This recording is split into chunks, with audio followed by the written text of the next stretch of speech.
Good morning सभी बच्चे को दिशा मैथमेटिक क्लासेस सीखे में। तो शुरू करते हैं आज प्रमेय 10.8। तो पढ़ते हैं प्रमेय 10.8 क्या कह रहा है और उसको हम सिद्ध करके दिखाएंगे। एक चाप द्वारा केंद्र पर अंतरित कोण, एक चाप द्वारा केंद्र पर अंतरित कोण वृत्त के शेष भाग के किसी बिंदु पर अंतरित कोण का दोगुना होता है। मान के चलो कि ये हमने क्या किया, एक वृत्त ले लिया और क्या कह रहा है कि एक चाप, तो चाप मान के चलो ए बी, हम चाप ले लेते एक ए बी चाप ले लिए। अब क्या कह रहा है कि केंद्र, इसका केंद्र हम ले लेते हैं ओ, केंद्र पर अंतरित कोण जो है शेष भाग वृत्त पे कहीं भी कोण बनेगा उसका दोगुना बनेगा, यही कह रहा है ना। तो एक बिंदु वृत्त पे कहीं हम ले लेते, यहाँ पे ले लेते P। अब हम क्या करते, A को केंद्र से मिला देते हैं, अब B को भी हम केंद्र से मिला दिए। अब ये जो AB वो चाप जो हुआ, ये यहाँ से यहाँ, ये जो कोण अंतरित करेगा, शेष भाग जो कोण बनेगा वृत्त पर, तो मान के चलो A को हम P से मिला देते हैं और फिर इसको मिला देते हैं B से। ये कोण जो है दोगुना है, इसका दोगुना ये हो जाएगा, यही सिद्ध करने के लिए कह रहा है। इसका जो है दोगुना हो जाएगा, ये यही कह रहा है। एक चाप द्वारा केंद्र पर अंतरित कोण वृत्त के शेष भाग के किसी बिंदु पर अंतरित कोण का दोगुना होगा। तो वृत्त के शेष भाग ये है, इस पे अंतरित ये कोण है और इस कोण के दोगुना ये कोण होगा, ये हमको सिद्ध करके दिखाना।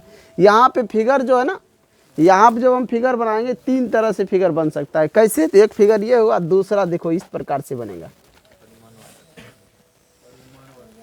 ये हमारा केंद्र हो गया, हम यहाँ पे क्या करते हैं, केंद्र से ही ले लेते हैं, केंद्र से ही ले लिए ए बी चाप हम केंद्र से ले लिए। अब मान के चलो ये बिंदु यहाँ पे P ले लेते हैं। अब फिर हम क्या करते हैं, A से P को मिलाते हैं और P से क्या करते हैं, B को मिलाते हैं। अब जो हमारा ये एंगल होगा, इस एंगल के दोगुना होगा,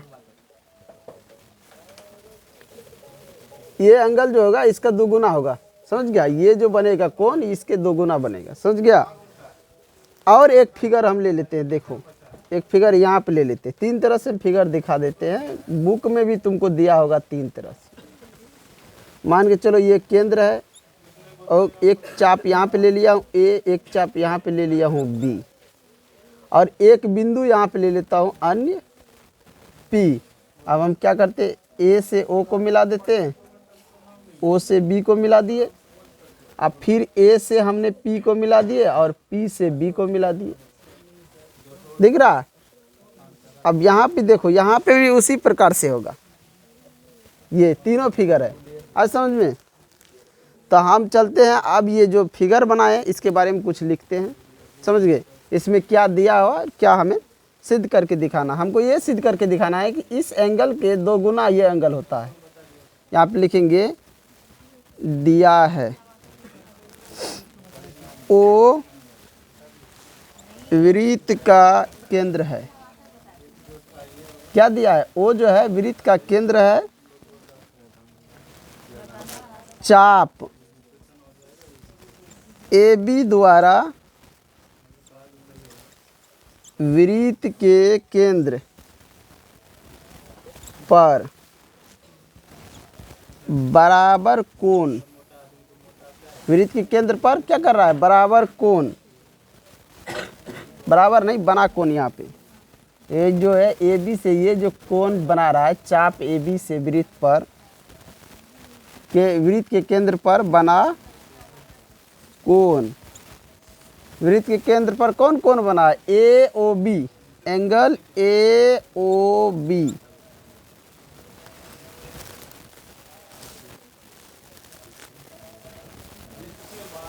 समझ रहा है ना, वृत्त पर ये केंद्र पर ये कोण बना है ए ओ बी, ये कोण हो जाएगा इस कोण का दोगुना, समझ गया।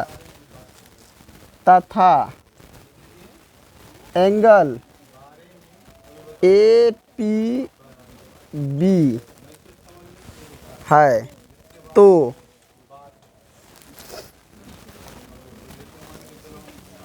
वृत्त पर बना कोण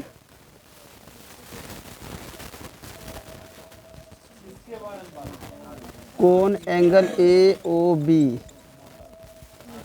शेष वृत्त के शेष बना कोण वृत्त के शेष भाग पर बना कोण के 2 गुना। वृत्त के केंद्र पर बना कोण के 2 गुना।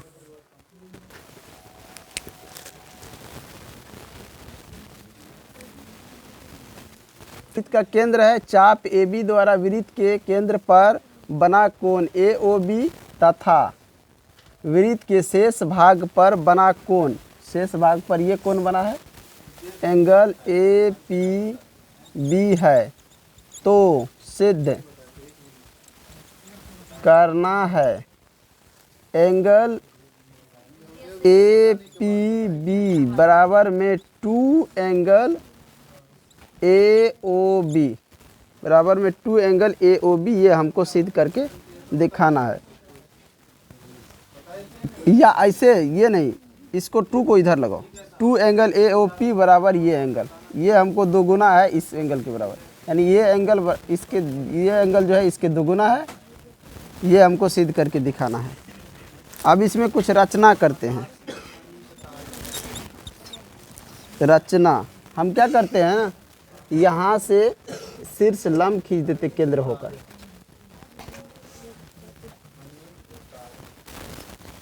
इसका नाम देते D। इसमें सब फिगर में खींच देते वैसे D।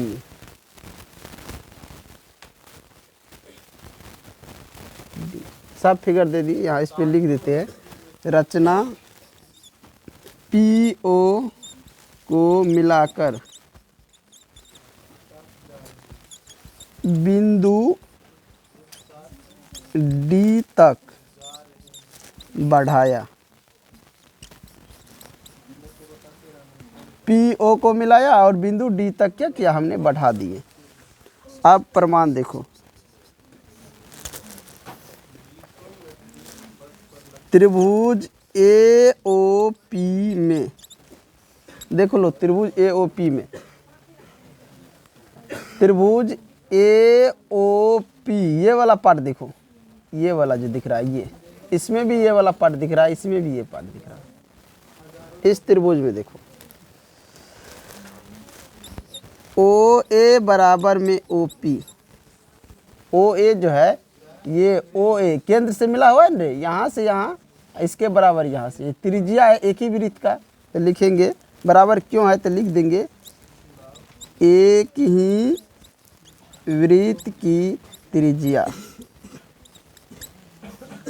त्रिज्याएं एक ही वृत्त की त्रिज्याएं हैं, इसीलिए ये बराबर है एंगल OAP बराबर एंगल OPA। OAP देखो, OAP ये एंगल, सब में ये एंगल, इसमें भी ले सकता है, इसमें भी, बराबर है OPA। फिर कह रहा है दोनों जो है ना ये बराबर है, इस एंगल के बराबर ये एंगल आ रहा है। ऐसा यहाँ वाला एंगल, ये वाला यहाँ पे लिख देंगे क्यों ऐसा हो रहा है। त्रिभुज की समान भुजाओं के सम्मुख कोण बराबर होते हैं, बराबर होते हैं। चल रहा है कि नहीं चल रहा है रे? त्रिभुज के समान भुजाओं के सम्मुख कोण बराबर होते हैं। त्रिभुज के जो समान भुजा होता है उसके सम्मुख कोण क्या होता है, बराबर होता है। अब देखो ये समान भुजा है ना, ये OA जो है त्रिज्या है, और जितना बड़ा OA है उतने बड़ा ये है OP, तो ये दोनों समान भुजा है, तो इसके सामने वाला ये कोण क्या है, दोनों बराबर है। यही यहाँ पे मैं लिखा हूँ कि एंगल A और P जो है यहाँ पे दिखा रहा है, ये दोनों बराबर दिख रहा है। चलो यहाँ तक लिख लिया है ना, अब जगह नहीं है, इसका थोड़ा सा मिटाते हैं उसके बाद बनाएंगे। तो समझ गया ना यहाँ पे ये हम क्यों बराबर दिखाए। ओ पी तो जो है तुम्हारा ओ पी और ओ ए तो भुजा है इस त्रिभुज के लिए पी ए ओ या ओ ए पी, इसमें जो है ये दोनों भुजा बराबर है और इस कोण के सामने का कोण ये है, तो आमने सामने का कोण ये सम्मुख कोण से ये बराबर हो गया। अब चलते इसमें देखेगा तो तुम लोग एक मान के चलो कि एक त्रिभुज पड़ा होगा कि ये एक त्रिभुज है और इसका बाह्य कोण ये है, पड़ा है ना, एक त्रिभुज है ये बाह्य कोण है, ये कोण का जो योग होगा इन दोनों कोण के बराबर होगा कि नहीं, ये कोण और ये कोण के बराबर इसका योग होगा। तो इसी तरह देखेगा तो ये बाह्य कोण हो गया ए ओ डी और इसका योग ये दोनों बराबर हो जाएगा। तो यहाँ पे लिखेंगे एंगल ए ओ डी बराबर में angle O A P plus angle O P A. कैसे हुआ, तो बाह्य कोण से हुआ, अभी बताए थे ना त्रिभुज यहाँ बना के, बाह्य कोण के युग्म से, बाह्य कोण के युग्म से ये दोनों बराबर हो गया। अब क्या करते हैं एंगल ओ ए डी बराबर में, अच्छा ऐसा करते हैं कि ओ पी जो है ये ओ पी इसके बराबर इसको भी ले लेते हैं या फिर इसके बराबर इसको ले लेते हैं, हमें जो चाहिए उसको ले लेना है, समझ गया। यहाँ पे देखो हमें क्या चाहिए, हमें पी वाला एंगल चाहिए कि नहीं चाहिए, तो हम क्या करते इसके जगह ना इसको ले लेते हैं, ये दोनों बराबर है ना, तो इसके जगह इसको लिख सकता है, इसके जगह इसको लिख सकता हूँ। अभी यहाँ पे देखो दोनों बराबर है ना, ओ ए पी बराबर ओ पी ए, तो हमको चाहिए ये, यही ना चाहिए यहाँ पे, तो इसीलिए इसी को पकड़ लेते हैं यहाँ पे। तो हम लिखते हैं एंगल ओ पी ए अब प्लस में एंगल ओ पी ए, तो एंगल ए ओ डी बराबर में हो जाएगा 2 एंगल ओ पी ए, होगा कि नहीं होगा। इसको हम क्या करते हैं समीकरण 1 मान लेते हैं, क्या किए समीकरण 1 मान लिए। यहाँ पे समझ रहा है ना मैं क्या किया, ये दोनों आपस में बराबर है इसीलिए उल्टा थोड़ा सा कर दिया हूँ, एक को हटा दिया हूँ और उसके जगह दूसरा वाला को सेट कर दिया हूँ। अब चलते हैं त्रिभुज, इस त्रिभुज में बी ओ पी में इसमें भी देखेगा तो ये जो है ओ बी बराबर में है ओ पी, यहाँ पे लिखेंगे ओ बी बराबर में ओ पी, कैसे है तो एक ही वृत्त की त्रिज्याएं, एक ही वृत्त है उसकी त्रिज्याएं हैं तो बराबर होगा। अब ये दोनों भुजा बराबर है तो ये एंगल बराबर ये एंगल हो जाएगा इसी प्रकार से। तो यहाँ पे लिखेंगे एंगल ओ बी पी बराबर एंगल ओ पी बी, ये हो गया। इसमें भी अब हम जब एक कोण लेंगे इधर वाला तो क्या होगा बी ओ डी, इसमें भी हो जाए, या ये कैसे हुआ तो यहाँ भी लिख दो, यही लिख दो त्रिभुज की समान भुजाओं के सम्मुख कोण बराबर होते हैं, लिखो यहाँ पे त्रिभुज के समान भुजाओं, इसको मिटा देते हैं फिगर 1 ठो, त्रिभुज के समान भुजाओं के सम्मुख कोण बराबर होते हैं, समझ गया। तो समान भुजा ये और ये समान भुजा है तो इसके कोण जो है दोनों बराबर होंगे। अब इस कोण को लेकर हम चलते हैं एंगल बी ओ डी बराबर बाहरी कोण है ये और त्रिभुज का ये, तो ये बाहर वाला कोण हो गया तो त्रिभुज के दोनों ये कोण के बराबर होगा, जैसे इधर वाले में हम किए हैं उसी प्रकार से। तो एंगल हो जाएगा O B P plus angle O P B. अब यहाँ पे देखो एंगल बी ओ डी बराबर, यहाँ पे देखो ओ पी बी बराबर है एंगल ओ पी बी, तो इसके जगह जो है ना ये जो है इसको हटा के यही लिख देता यही वाला यहाँ पे भी, क्योंकि दोनों तो बराबर है ना इसीलिए। तो angle O P B plus angle O P B, तो यहाँ हो जाएगा एंगल बी ओ डी बराबर angle 2 angle O P B, इसको मान लेते हैं समीकरण 2।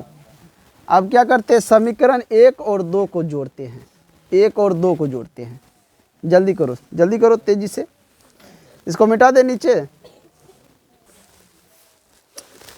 चलो यहाँ पे समझ गया कि नहीं, ये जो लिखा हूँ मैं ये समझ गया है ना, यानी इसके ये जो है यहाँ पे देखो ये दोनों आपस में बराबर, इसीलिए इसके जगह पे इसको लिख दिया हूँ यहाँ पे। और ये कैसे हुआ है, तो यहाँ पे जो लिखे हैं बाह्य कोण के योग से, तो ये भी हुआ ये से बाह्य कोण के प्रमेय से या युग्म से लिख दो। अब यहाँ हम क्या करते हैं, समीकरण 1 और 2 को, समीकरण 1 तथा 2 से, समीकरण 1 और 2 से। समीकरण 1 में देखो क्या है, angle A O D plus में एंगल बी ओ डी बराबर हो जाएगा 2 angle O P A plus 2 angle O P B. अब देखो रे, ए ओ डी और बी ओ डी मिलकर क्या बनेगा, ये एंगल और ये एंगल दोनों मिलकर क्या होगा, ए ओ बी नहीं बन जाएगा। तो यहाँ इसके जगह पे लिख सकता हूँ एंगल ए ओ बी लिख सकता हूँ ना। इन दोनों को जब जोड़ेंगे इसको तो ये नहीं बनेगा यहाँ से ए ओ बी। इस साइड बराबर में क्या हो जाएगा, इन दोनों में अगर 2 कॉमन ले ले तो 2 कॉमन आ जाएगा, तो angle O P A plus angle O P B. तो यहाँ एंगल ए ओ बी बराबर में हो जाएगा 2। इन दोनों को जोड़ेंगे, इस पार्ट को और इसको, ये कोण जोड़ेंगे तो कौन सा, ये कोण नहीं बन जाएगा ए ओ बी। तो एंगल ए पी बी बन जाएगा, ए पी बी। तो यही हमको सिद्ध करना था ना, देख लो मेरे, एंगल ए ओ बी का दोगुना है A O P, A P B. हमको यही सिद्ध करना था, ये एंगल का दोगुना है ये एंगल, तो ये सिद्ध हो गया, प्रूव हो गया। किसी को कोई दिक्कत नहीं है किसी को? तो ये हमारा जो क्या है प्रूव हो गया। तो इन्हीं के साथ मैं इस वीडियो को एंड करता हूँ। जो भी बच्चे नए हो चैनल को सब्सक्राइब और लाइक करें, ज़्यादा से ज़्यादा शेयर करें। धन्यवाद।